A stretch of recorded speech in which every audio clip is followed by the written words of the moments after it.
primeira palavra importante sobre serviço é douleia, que é uma palavra grega. Mas para não ficar complicado, é traduzido por escravo. Então, se você olhar alguns textos de Paulo, por exemplo, você vai ver que nas cartas dele ele sempre se apresenta. Ele diz assim: eu sou Paulo e eu sou servo de Cristo. Mas, na verdade, a melhor tradução seria: eu sou escravo de Cristo. O que ele quer dizer? Que você é um escravo livre. Então, você é escravo, não preso como o mundo entende um escravo. Você é um escravo livre. Você é escravo por quê? Porque você quer. Eu contei até a história, por exemplo, a gente ouviu algumas histórias, eu contei a história, por exemplo, dos morávios, ou os moravianos. Os moravianos se entregavam como escravos. Os moravianos é um povo que se uniu para buscar Deus em meio àquela pressão inteira católica que havia naquela época. Quando o protestantismo surge, aparecem os moravianos, que eram homens de oração e de Deus mesmo. Então eles queriam evangelizar. O que eles faziam?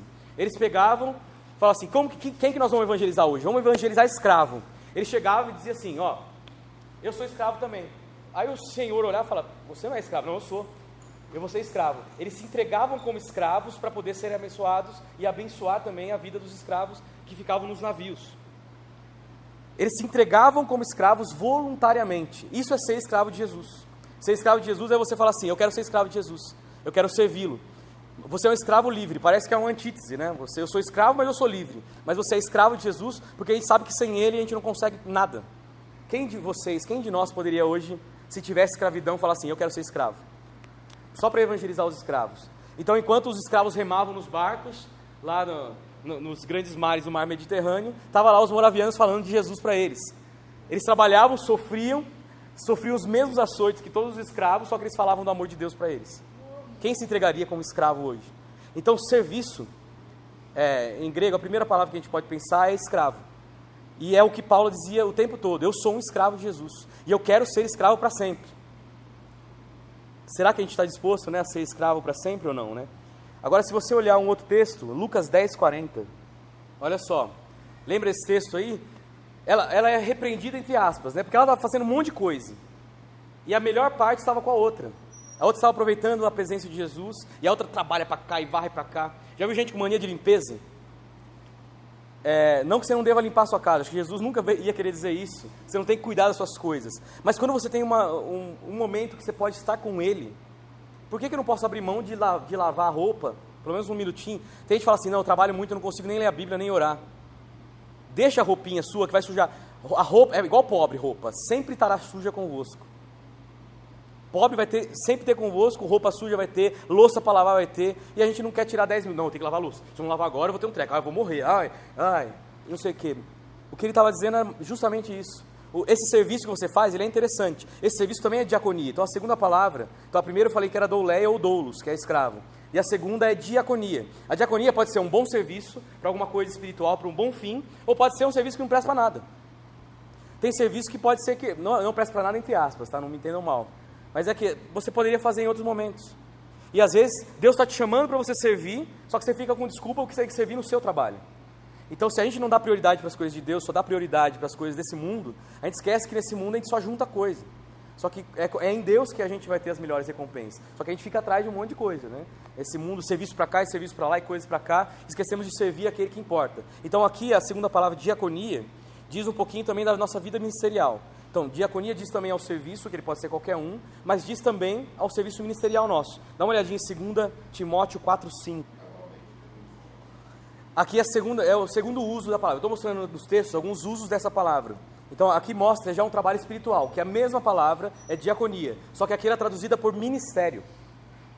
E essa palavra ministério aí significa o quê? É um serviço prestado a Deus. Lembra que eu falei do serviço? Eu falei do serviço secular, falei dos serviços rituais, eu falei dos serviços espirituais. Esse ministério, essa diaconia aqui, são serviços espirituais que eu posso prestar. Então, a gente tem que perguntar primeiro: qual que é o serviço secular? O que no meu serviço secular eu posso servir a Deus? O que no serviço ritual eu posso servir a Deus? Aí você pode desde limpar a casa ou limpar a igreja. Limpar a sua casa para quê? Para você receber um culto lá. Então a gente fala assim: essa semana nós vamos fazer um culto na sua casa. Então a pessoa vai lá bonitinha, ela arruma a mesa, ela vai lá, varre o chão, ela dá uma ajeitadinha, ela esconde tudo a zica no armário, né, para falar que está tudo arrumado, para depois poder o povo chegar e receber a palavra de Deus. E aqui o terceiro é o ministério. O que você pode fazer nesse mundo espiritual para Deus? Que diaconia você pode fazer? Então a gente vê pessoas que perdem tempo com um monte de coisa, mas na hora do serviço espiritual ela não está disposta. Ela está disposta a tudo, menos ao serviço espiritual. E Deus te chama, em primeiro lugar, para você ser alguém que leva a palavra. Então, aonde você estiver, o mínimo que você pode fazer como serviço é levar a palavra. É falar do amor de Deus, principalmente com as suas atitudes, né? Tem muito crente aí que quando abre a boca, fala cada coisa, mas que pelo menos com o seu corpo e com a sua atitude você mostre que você faz o serviço de Deus. Então, é um dos caminhos que a gente pode pensar, né? Vamos dar uma olhadinha em 1 Coríntios 15, 58. Isso aqui é bom, hein? Isso aqui é bom para nós. Nenhum trabalho que a gente faz para o Senhor é vão. Nada, nada. Tem gente que acha que não precisa de ninguém para trazer a água para o pastor. O pastor vai sentir falta da água quando não está. Igual o pastor Daniel veio aqui, achei engraçado, né? Porque ele começou a falar, de repente ele... Ô irmão, alguém pode trazer uma água para mim? Aí eu não sei, acho que um diácono estava aqui e falou assim, não, pastor, já está aí já. Ele, desculpa, a água já estava ali. O serviço já estava feito. Então o menor serviço seu não é vão diante de Deus. E às vezes eu penso isso também no semear da palavra. Às vezes você acha, eu vi um testemunho interessante, que o pastor encontrou um menino na rua e falou assim, posso deixar um versículo com você? Ele não falou mais nada. João 14, 6. Ele chegou para o cara, encontrou ele na rua e falou assim, eu não quero falar mais nada para você, só um versículo. Jesus, ele é o quê? Caminho, a verdade e a vida. E ele chegou no menino e falou isso. Beijo, tchau. Foi embora. Ele falou que deu uma semana, o menino foi na igreja. Falou assim, pastor, você falou um negócio para mim que me tirou o sono, eu não conseguia dormir. Eu fiquei lá pensando, Jesus é o caminho, mas como assim ele é o caminho? Jesus ele é a verdade, mas como assim? Eu acredito numa verdade, mas o Senhor falou que Jesus é a verdade, e o Senhor falou que Jesus é a vida. Eu fiquei pensando isso a semana inteira, eu não dormia pensando que Jesus era o caminho, a verdade e a vida. Um versículo mudou a história da vida do camarada, um versículo. E às vezes você não consegue citar nada, você consegue só olhar para a pessoa e falar assim, bom dia. Eu dou a paz do Senhor para todo mundo, acho que eu estou tão viciado em crente, que eu dou a paz do Senhor para todo mundo, até, ô paz do Senhor, o cara falando, né? Cara estranho, né? Você dá a paz do Senhor para alguém, se ele for digno dessa paz, ele vai recebê-la. Se ele não for, ela vai voltar para você. Ou seja, é paz em dobro para você. Olha que bom. Então dá a paz do Senhor para todo mundo mesmo, abençoa todo mundo. Eu contei o caso de um irmão, que ele dirigia um ônibus da faculdade. E tinha 35 alunos, meu, todo dia que ia de ônibus. Ele dizia, Deus abençoe para todos, na subida e na descida. Só nesses Deus abençoe dele, ele testemunhou para todo mundo. Aí um dia o menino ficou curioso, falou assim, por que o senhor manda toda vez Deus abençoar a gente? Que entra e sai do ônibus. Ele falou assim, você não sabe. Tá vendo aqui? Aí ele abriu a camisa, mostrou seu peito cabeludo para nós. Tinha uma cicatriz desse tamanho. Ele falou assim, o Senhor me livrou disso aqui, ó. Hoje eu estou vivo porque o Senhor capacitou médicos para cuidar de mim. E Ele me curou e Ele me salvou. Então eu fiz um propósito com Deus, eu vou abençoar todo mundo que passar pela minha vida. E ele continuou, o serviço dele era abençoar vidas. O Deus abençoe dele mudava a história de um monte de gente. Então eu não sei qual palavra que a gente pode proferir como serviço a Deus, mas você pode pronunciar boas palavras. Ser diácono é mais do que simplesmente fazer e trazer água, mas é você abençoar. Se você fizer isso aqui com amor, trazer água para o pastor com amor, isso aí vai fazer totalmente a diferença naquilo que a gente está fazendo. O que você faz na casa de Deus? Faça com amor, faça com afinco no seu trabalho, mostre o Deus que revela aquilo que Ele é para você. Faça com amor. Então, servir em diaconia é você olhar para esse texto que Paulo escreve e mostrar que o Senhor é aquele que entende que nenhuma obra nossa é vã. Quando eu ia para São Paulo toda semana, ficou engraçado no dia, porque assim, tinha dia que eu ia e voltava no mesmo dia, né? Então eu ia cedinho, eu ia 3h30 da manhã, e depois eu voltava no último ônibus, às 11h. Aí tinha dia que, assim, porque assim, eu me sentia obrigado. Se alguém sentava do meu lado, eu falei, não, nós vamos conversar aqui das coisas de Deus, né? E quando eu estava muito cansado, eu falava, Senhor, não deixa que ninguém senta do meu lado, não, em nome de Jesus. Por favor, meu Pai, porque eu estou muito cansado. Às vezes o Senhor ouvia, às vezes não. Mas a gente pode servir de diversas formas. Então o que eu quero... A gente já tem 2 ideias boas aqui, ó. Então a gente falou, você pode deixar um versículo com alguém. Aí a irmã falou assim, pega a caixa de promessa da sua avó, aquela lá que está cheia de poeira lá, que ninguém pega, ou só tira o versículo que quer, né? A pessoa vai na caixa de promessa, esse versículo não, esse não, esse, aleluia, para mim, eu recebo, né? Então você pega a caixinha de promessa da sua avó lá e dá para alguém na rua, pô. Esse versículo vai abençoar a vida de alguém. O que mais que a gente pode fazer de pequenas coisas do dia a dia? Pensa aí. Eu já dei uma dica para os jovens que eles fizeram, colocaram em prática, foi muito legal, que é deixar bilhete. Onde eu passo, eu deixo bilhete, eu tenho esse hábito, né? Há muitos anos já. Bilhete para as pessoas é um modo de abençoar a pessoa que você nem imagina. Então, gente que entrou em contato comigo, me acharam no Face, porque eu deixei um bilhete. E eu não coloquei nome, nada. Simplesmente eu deixei um bilhete lá abençoando. Deus te abençoe o seu dia. Ó, já tem bastante dica aí. O que mais você pode fazer no seu dia a dia aí? Ajuda nós aí. Coisa simples. O sorriso, eu citei ontem na mensagem que eu levei na Assembleia, que um livro do Dale Carnegie, que é Como Fazer Amigos e Influenciar Pessoas, e ele é um autor cristão. E ele fala assim que uma das coisas que abre as nossas portas é sorrir. Então, ninguém aguenta, ninguém carrancudo, né? Mas quando você sorri, você abre portas. Tem gente que fala assim, eu gostei do seu sorriso. Mesmo que falta um dente, né? Aquela coisa que a gente já sempre fala, né? Não tem problema. Porque o Senhor, ele vê a nossa intenção. O Senhor, ele lê intenções e lê ações. Ele lê o que está dentro do seu coração, né? Que a gente possa fazer isso. Então, sorrir é bom, já ajuda, né? Tinha uma história do deus grego, né? Da oportunidade. Que o deus grego da oportunidade, a mitologia dizia que era uma pessoa que tinha 2 asas nas costas e asas nos pés. Só que o único jeito de você parar a oportunidade, você tinha que ficar de frente com ela. Então, o deus da oportunidade era assim, você ficava de frente com ele. Quando ele passava, você dava um igual de Rogério Ceni, que é o melhor goleiro do mundo de todos os tempos. Eu ouvi um aleluia? Nenhum. Mas você imagina Rogério Ceni que era na oportunidade. Aí a oportunidade está vindo. Então ele com asas nas costas e nos pés. E ele ia, pá! E você tinha que ficar de frente com ele. Quando ele passasse, você tinha que pegar no calcanhar dele, que é onde tinha 2 asas pequenas. Era o único jeito de parar a oportunidade. É mais ou menos assim a oportunidade. Ela pode ser um lugar pequeno, uma coisa pequena, mas se você não aproveitar, ela passa. É mais ou menos assim, né? Aconteceu ontem um caso engraçado. Eu já devo uma visita de ontem já. Assim, comigo acontecem umas coisas engraçadas mesmo. Ontem a gente terminou lá a palavra, até contei para alguns que estavam lá próximos de nós. O pastor depois que eu levei a mensagem, ele fez o apelo e ficou tudo de boa, ninguém foi. Quando terminou o culto, eu desci, veio uma família, 5 pessoas, né? Na verdade era filha, enteada e uma amiguinha e mais um casal. Aí eles pararam e falaram assim, sabe o que eu queria falar para o senhor? Né? Falei, opa, aleluia, Senhor. Eu quero voltar para Jesus, eu estou muito longe de Jesus. Aí eu falei, mas se a irmã quer voltar? Não, eu quero, eu preciso resolver umas coisas na minha vida, mas eu quero voltar para Jesus. Nisso as menininhas que estavam do lado falaram assim, nós também queremos Jesus. Eu quero seguir a Jesus. Aí a outra falou, mas eu também quero. Eu falei, mas você quer mesmo? Aí tinha uma outra pequenininha, falou assim, não, eu quero, eu gostei. E eu quero entregar a marmita hoje, ela falou ainda. Eu quero entregar a marmita hoje. Eu falei, então, só que vocês são muito pequenos, vocês não podem. Porque a gente vai sair, a gente vai nas madrugadas e tal, né? Então, mas eu tenho certeza que Jesus vai abençoar vocês. Vamos orar aqui. Aí eu chamei, para não ficar esquisito, né? Chamei o apóstolo lá, que lá é apóstolo, lá é chique. Chamou o apóstolo lá, o apóstolo, é pastor apóstolo. Amém? Aleluia.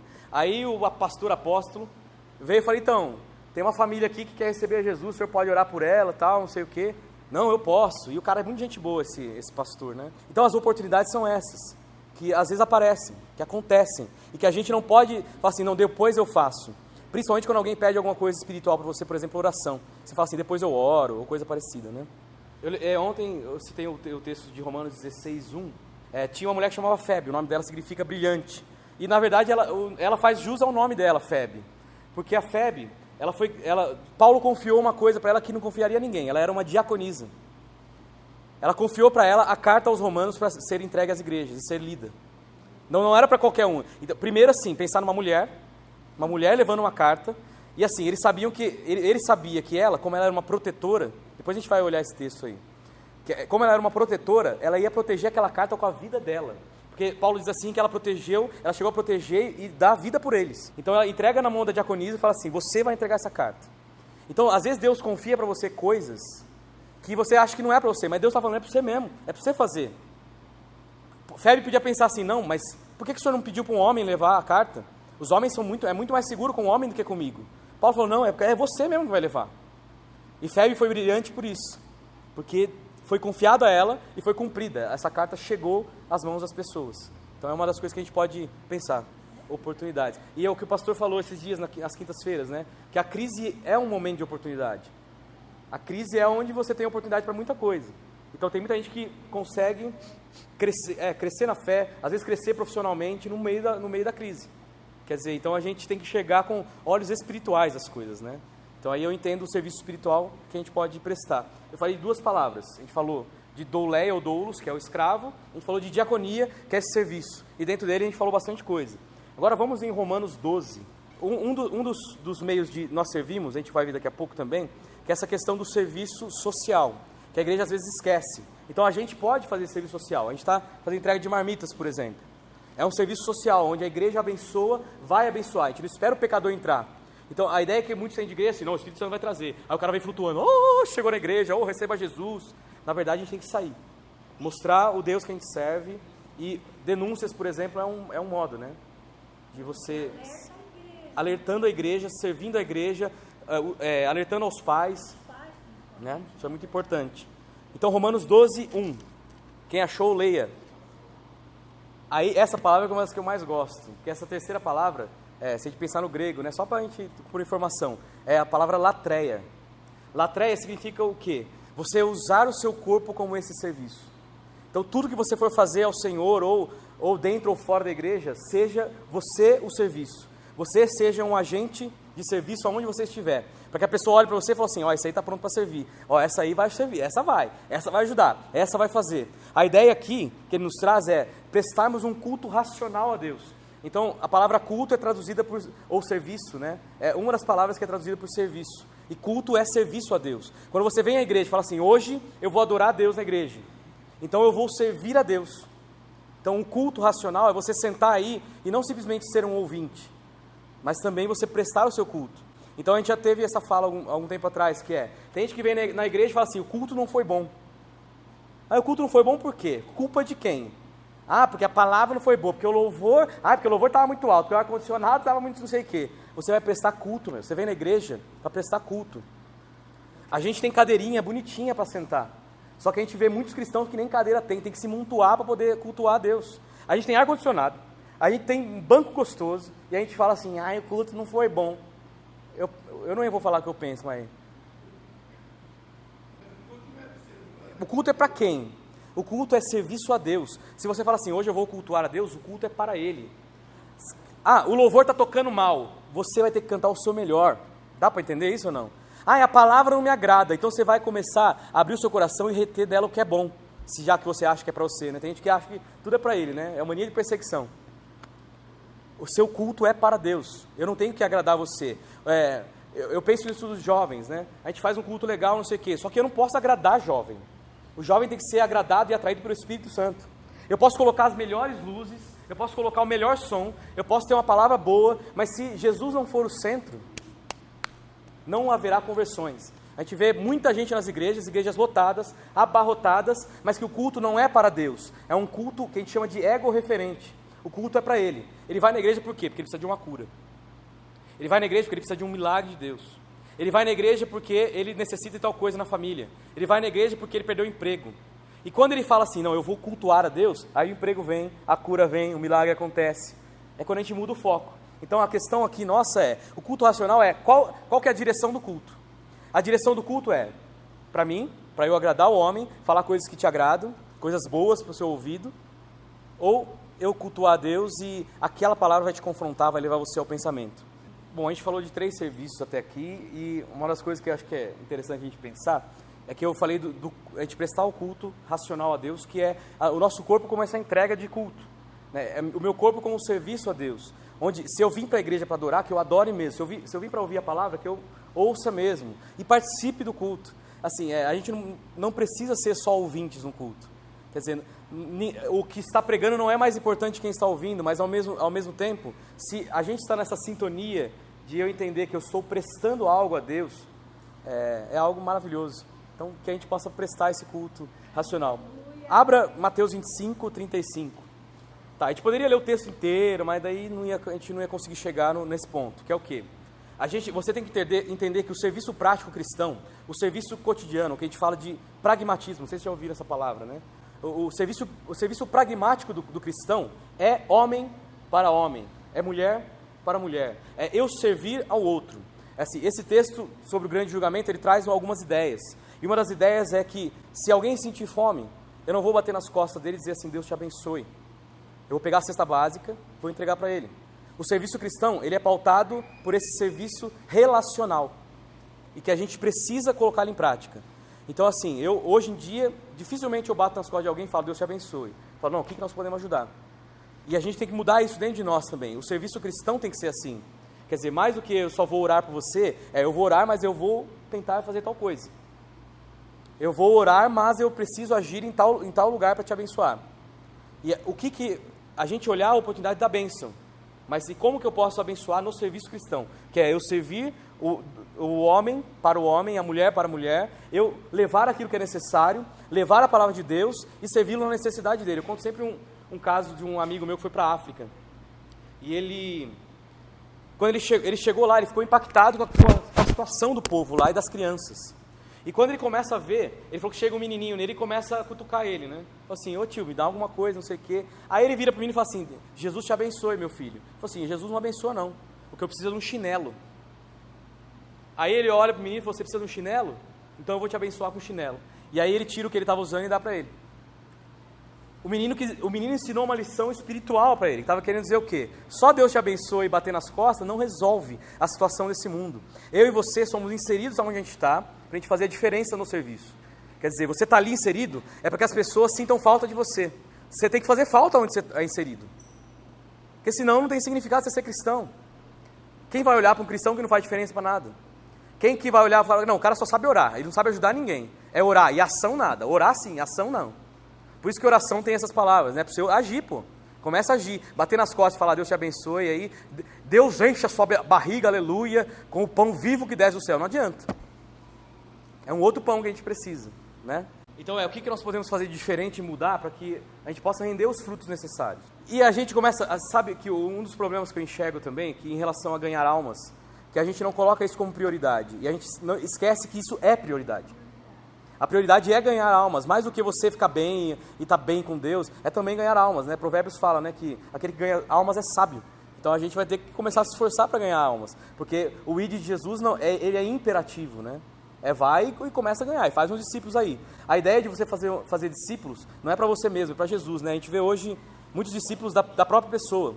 Eu vi um caso de uma heresia muito doida aí, que o cara fez o grupo dele de discipulado. Eu não vou falar o nome, mas ele precisava de 12 pessoas, né? Mas não falei, tá? Você precisa de 12 pessoas para ser o seu círculo lá. O cara raspava a cabeça e falava assim, todo mundo aqui tem que raspar. Rapava a cabeça. Todo mundo vai andar descalço essa semana. Sem brincadeira. E eu vi esse caso porque o menino que fez o projeto comigo na Metodista, ele viveu isso. Ele falou assim, se o cara falava assim, ó, vocês têm que andar descalço a semana inteira, os caras andavam. Isso não é discípulo. Isso aí não é Jesus, isso aí não é liberdade em Cristo. A liberdade em Cristo é você dar para os seus discípulos, ou melhor, os discípulos de Jesus, subsídios para que ele viva a vida dele, em liberdade. Só que a gente faz o quê? A gente amarra o cara. Então o cara ia namorar, tinha que falar pro líder dele. O cara ia soltar um pum, posso soltar um pum aqui hoje? Pode. Não, pode fazer. Gente, isso é muito sério. É muito sério. Porque a gente acaba criando um controle que Jesus ele não prega. Jesus não prega controle, ele prega liberdade. E às vezes quando a gente se dispõe a ganhar almas, a pessoa vai colar em você mesmo. E é muito gostoso isso aí. Ela vai querer andar com você, ela vai ouvir os seus conselhos. Só que você vai ter que falar para ela, mas filha, você pode andar comigo, só que você tem que andar sozinha também. A muleta é por um tempo, né? Você não vai ficar com a muleta o tempo todo. Então que a gente possa ser sábio nesse sentido, né? E ganhar almas para a liberdade, não para aprisionamento, que aí é demais. A pessoa quer namorar e vai ligar para você para falar se ela pode. A questão é, você ensinou direito o seu discípulo? Como que é o namoro? Acabou. Aí se ele não ouvir, aí o problema é dele, mas você ensinou. Você falou das coisas, da verdade de Deus ali. E tem gente que investe em coisas estranhas. Por quê? Porque depende muito de outros, né? Então é um pensamento que a gente tem que ter. Esse texto que nós lemos de Mateus, então traz essa ideia do serviço para o outro. Quando eu penso em serviço para o outro, ou o que a gente pode fazer, uma das coisas é a gente tem que entender, que às vezes é difícil para nós, que nós dependemos de outros. Para tudo que você faz, ninguém consegue viver sozinho, ninguém. Você depende de outro para muita coisa. Imagina você que não entende nada de encanamento, vai querer mexer no encanamento da sua casa. A porcaria que não vai ficar, a zica que não vai dar. Eu resolvi outro dia arrumar lá o negócio. Nossa, não sei o que foi pior, se eu tentar arrumar ou achar que eu sabia. Foi um negócio maravilhoso, eu fiz lá. Saiu mais água do que devia. Então, se você não entende no negócio, você não pode fazer. A gente precisa de cooperadores. Na nossa vida, você precisa de amigos cooperadores com você. E aí eu gosto muito do texto de Gálatas. Vamos dar uma olhadinha? Gálatas 6. Na verdade, não é que eu gosto do texto. Eu gosto da informação que é trazida para nós. Gálatas 6. E eu quero passar por uma pessoa que reconheceu que necessitava de cooperadores. Quem achar para mim, por favor, Gálatas 6:11. Vede com que letras grandes eu vos escrevo de próprio punho. Paulo estava falando o quê? Que ele pegou aquele dia, ele teve que pegar na caneta, na pena, na caneta Bic da época, e escrever de próprio punho. Paulo, ele reconhecia que ele necessitava de cooperadores. Tinha coisa que ele já não conseguia mais fazer. Algumas cartas que ele escreveu na prisão, por exemplo, ele era proibido de escrever. Então ele usou de pessoas para fazer isso. Então a maioria das cartas de Paulo não foi ele que escreveu. Parece que é estranho isso aí, né? Mas é verdade. Ele usava alguém chamado amanuense. Já ouviu falar em amanuense? Amanuense era um secretário. Quando ele fala isso, ele diz aqui, eu escrevi com letras grandes. Por quê? Porque a visão dele já não estava boa. Ele escreveu com letras grandes para ele mesmo enxergar o que ele estava escrevendo. E ele precisava de cooperadores para escrever cada uma das cartas. Geralmente era um escravo, ou algum servo, ou alguém que o acompanhava. Então, se você lembrar, por exemplo, de Filemão, vai lá para Filemão. A gente vai dar 2 voltas agora. Filemão, que é um capítulo só. Filemão, ele fala de um desses escravos. Filemão, capítulo 1 aí. É bem pequenininho, hein? Ninguém roubou da sua Bíblia não, né? Cadê Filemão? Tá aí. Olha só. Dá uma olhadinha no verso 10. Eu vou ler rapidinho, ó. Solicito em favor de meu filho Onésimo, a quem gerei entre algemas. Paulo estava intercedendo por Onésimo. Onésimo, ele era tido por inútil antes, ele era um escravo. E aí Paulo ganha ele para Jesus, provavelmente em Éfeso. Ganha ele para Jesus ali, e ele se torna de inútil, ele se torna útil. Então Onésimo significa útil. Ele era uma pessoa que estava ali junto, era um escravo. Essa carta de Filemão já foi escrita por alguém que não sabe exatamente quem foi, juntamente com Paulo. Alguns dizem que pode ser Tíquico, outros dizem que era Tércio. Aí você olha agora Romanos. Vamos lá então, para vocês ficarem felizes de vez. Romanos 16. No finalzinho do texto, Romanos 16, 22. Lá vai dizer quem que escreveu a carta aos Romanos junto com Paulo. Quem que era o secretário dele nessa época aí, de Romanos? Tércio. Tércio significa terceiro. Terceiro o que? Eu não sei. Mas esse camarada ajudou Paulo demais. Ele era um secretário. Ele era cooperador de Paulo. Paulo precisava dele. E quem escreveu realmente então a carta junto com Paulo foi Tércio. Os dois dividiram aí. O Paulo ditava e ele escrevia. O Espírito Santo falava para... Na verdade é em 3, né? Vai ver que por isso que é Tércio. Porque o Espírito Santo falava para Paulo, Paulo falava para Tércio. Ó, legal ou não? Oi? Pode ser. Decifrou. Aleluia! Recebi agora a unção da revelação aqui. Se você ler a lista inteira de Romanos 16, Paulo vai lembrando de cada um dos seus amigos que de alguma forma abençoaram. A gente precisa de cooperadores que nos abençoem. E aqui Paulo ele vai reconhecendo esses cooperadores. Ou seja, para a gente fazer um serviço bem feito, a gente precisa de pessoas que nos ajudem, pessoas que nos acompanhem. Servir ao Senhor é servir ao homem, mas o homem também nos servir. É uma via de mão dupla, onde eu ajudo o outro ajuda um, e nós somos abençoados em conjunto. Por isso que a gente é abençoado na comunidade. Eu sou abençoado na comunidade quando eu faço isso, quando eu reconheço aqueles que me ajudam, quando eu reconheço aqueles que pagaram o preço junto comigo. E ele vai saudando a todo mundo. Ele vai lembrando de Priscila e Áquila, que foram muito importantes no ministério de Apolo, por exemplo, que lá no verso 3. Ele sauda os seus amigos queridos. O que me chamou a atenção nesse texto é que ele saúda Rufo. E ele fala assim, não só a Rufo, mas a mãe dele, que é como uma mãe para mim. Paulo lembra da mulher e fala assim, essa mulher... Ele devia ter falado o nome, né? Fico pensando aqui, né? Aí que era Rufa, sei lá como que era o nome dela. Lembrar e falar assim, essa mulher, ela foi uma mãe para mim. Ela foi uma cooperadora, ela me abençoou. O serviço cristão é para abençoar outros.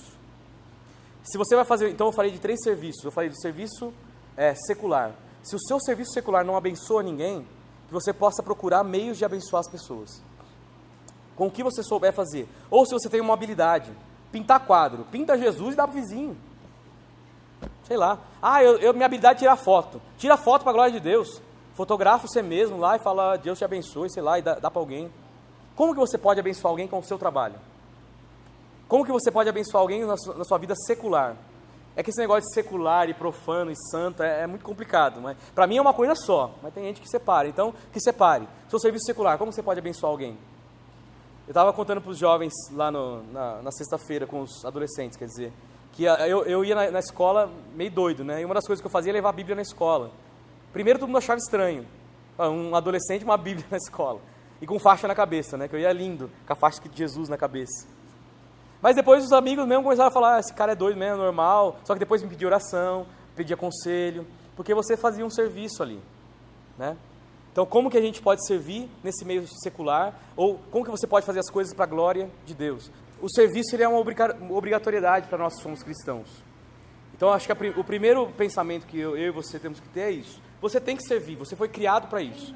Você foi criado para adorar, como uma preparação para a eternidade também, onde a gente vai servir. Assim, eu costumo dizer que lá no céu você não vai ficar só cantando glória, glória. Imagina um desafinado lá no céu cantando glória o dia inteiro. Você vai servir lá no reino de Deus. Vai ser diferente, não sei como vai ser. Mas cantar o tempo todo não vai. Ainda mais umas taquaras rachadas que tem por aí. Você vai fazer muita coisa. O serviço aqui é um exercício para a eternidade. Você foi criado para isso, para servir. Você foi criado para abençoar vidas. Você foi salvo para abençoar pessoas com o seu serviço. Você foi chamado por Deus para servir com aquilo que você sabe fazer.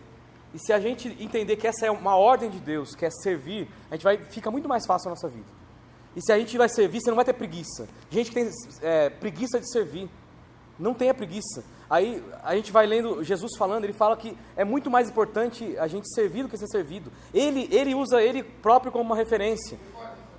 Ele fala assim, eu vim para servir, vocês têm que servir também. Eu acho que ele quis dizer isso. Para de querer ser servido, sendo que você tem que servir. Para de querer tudo na mãozinha. É igual aquele filho mimado, né, de 40 anos, que está na casa da mãe até hoje. Leva, cafezinho, meu filhinho. O cara tem 40 anos, barbado, coisado, está lá, o filhinho. Para com esse negócio de filhinho. Fala assim, ô filho, faz a barba, levanta e vai trabalhar, meu filho. Passou o tempo já de ser servido, vamos servir um pouco, né? A gente aprendeu 3 palavras que são importantes. Aquela que é o escravo, eu e você como escravos de Cristo. Então, sermos escravos de Cristo é fundamental para entendermos a liberdade nele. Se eu for escravo desse mundo, a gente vai continuar escravo e amarrado sempre. A parte de diaconia, que é o serviço que eu posso fazer e devo fazer, seja dentro ou fora da igreja. E aquele da latreia, que é o eu como serviço a Deus, eu como meu culto racional a Deus. Então são 3 palavras fundamentais no serviço. Eu tenho que me entregar como culto racional a Deus e me fazer como culto racional. Isso aí é muito bacana, né? Porque é onde eu aprendo que servir é muito melhor do que ser servido. Então, que é o lema da nossa igreja, né? Então, que a gente entender que se a gente viver para isso, para servir, o Senhor vai sempre nos abençoar. E tomando o exemplo de Paulo, que era um homem que tinha tudo para ser feliz sozinho, mas ele sabia que ele não conseguiria nada sozinho. Então, se você ler com cuidado a carta de Filemão, ele mostra ali a importância que Onésimo tinha, por exemplo, no seu ministério. E ele queria que a mesma importância que Onésimo teve para ele tivesse para Filemão também. Ele diz assim, o cara foi bom demais para mim, ele vai ser bom demais para você também, pode ter certeza. Tenha certeza. Então que a gente seja bom demais para Deus também, né? No nosso serviço. E que eu tenha sempre no meu coração a gratidão a Deus por aqueles que me ajudam e cooperam comigo. Que eu acho que é uma das coisas fundamentais, a gente crescer em Deus e crescer no serviço. Qual que é a aplicação que você pode fazer? Eu vou terminar esse momento de pensar essa lição, como que eu posso aplicá-la com uma pergunta. Você está disposto a servir? Responda isso para você mesmo e para o Senhor, né? Diante dele. E assuma responsabilidades que você joga para outros. Deus te chamou para fazer certas coisas, faça. Deus te chamou para pregar, pregue. Deus te chamou para cantar, cante. Deus te chamou para dançar, dance. Deus te chamou para sambar, não, sambar não. Deus te chamou para quê? Prepare-se para prestar o seu culto e não ter um culto gostoso para você. A gente vem para a igreja achando que tem que sentir alguma coisa, e você não tem que sentir nada, você tem que buscar Deus e Ele faz o resto. Então, mais do que sentir alguma coisa, preste o seu culto. Aí você vai sentir o tempo todo bênçãos de Deus sem medida na sua vida. Amém? Então vamos orar ao Senhor.